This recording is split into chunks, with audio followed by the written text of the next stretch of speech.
You have decided that you're going to take security certification, that is AWS Certified Security Specialist.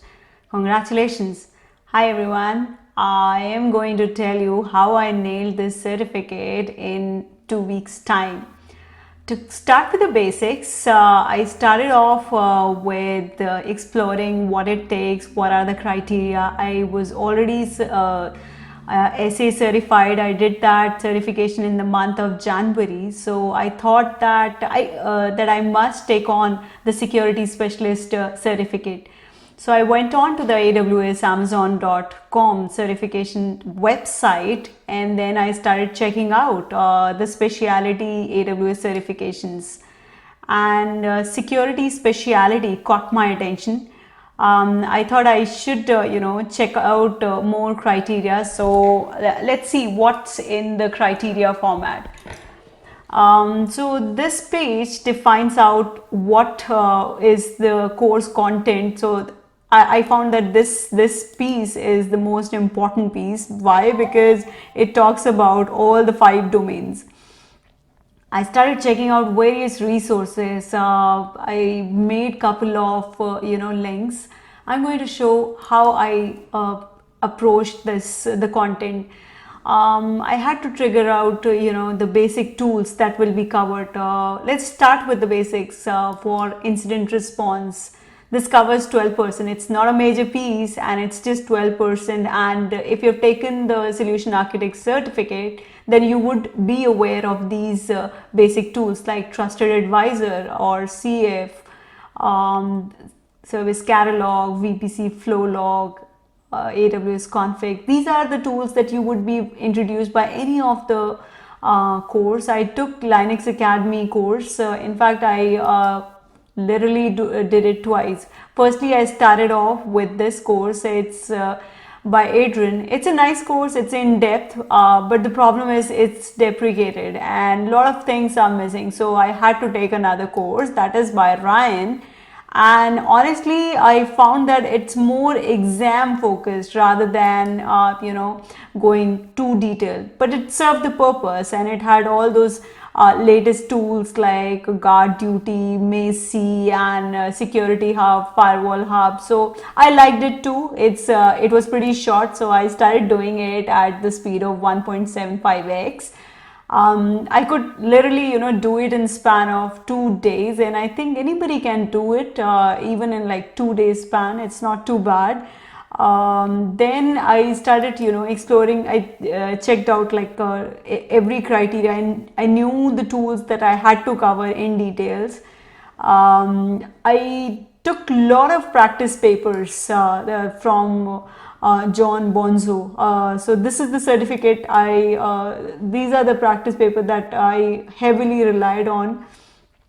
It is covered in couple of quiz patterns like initial practice quizzes and then review mode, and based on section based. I think this should be at the start because this introduces you in sequence how every module is covered. So I took this, and then I found that the other rest of the papers became much more easier.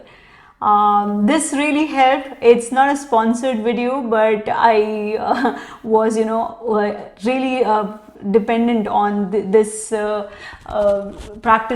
practice papers.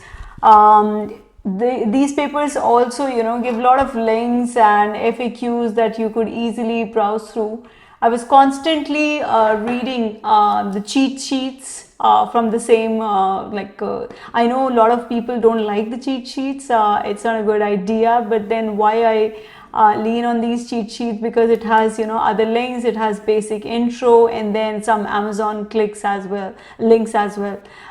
So this is how you will be able to check out more things.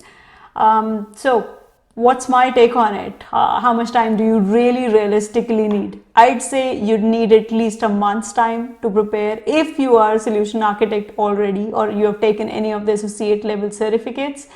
So I was already a solution architect certified, so it took me 2 weeks. But then I had to read a lot of FAQs. So for example KMS, and then this, because this covers the major piece, and then I could, you know, literally cover any of the other components, let's say CloudWatch. Why FAQs are important? Because, you know, a lot of questions are revolved around these FAQs itself. And it's interesting to see that, you know, Amazon has rich documentation around pricing model or logging, monitoring, and all the aspect that you can think of, like name a service and you just need to replace this, and you'll be able to go directly to the FAQ. So this was interesting. Last and not the least, that one should, you know, really prepare for some of the white papers. I know it is dreadful at times, but you know, you don't have to read every single page. Just go through few of them, like security checklist. Just check out, like it'll have more links to it, like WAF, CloudFront. These are, you know, really the important pillars, and you'll be getting a lot of questions around it. I scored a nice score of 920, and that was in the span of 2 days. 2 weeks. Sorry about that. And it did not happen overnight. It happened after, you know, reading a lot of stuff and practicing, constant practicing. And I would say that, you know, just give it a best shot. Understanding AWS is, I would say, slightly different than prepping and, you know, going through the drill of the exam. That is like really, you know, it's slightly different. Practice papers are going to help you out. Give it enough time. If you are already in AWS platform, it'll you know, ease out a lot of pressure. That is it. I think it's a fun exam. You'll feel really, you know, happy after attempting it, and if you happen to clear it, you're going to feel all the more happier. This is the last link that I wanted to share. I just got it through one of the blogs. I think it's interesting to see that, you know, how this the author of this Git repo has nicely captured all AWS links in basics, tips, and some gotcha tips as well. I liked it, so I think it's worth noting down. So this also helped me a bit. All in all, I would say that strictly, you know, confine yourself for the exam prep. And I'm talking for 2020. I took the exam last Sunday itself, on 6th of September 2020. I felt that the questions were tricky, and they were not that straightforward. Few of the questions were really straightforward. You knew the answer right away and there was no doubt at all. However, the fun part, when the questions get tricky and you have 4 best options, all viable, but had to choose the best possible, and they differed just with a single, you know, keyword. That was the hard part. But practice papers will make things easier. This was my take, guys. Thanks so much, and good luck for your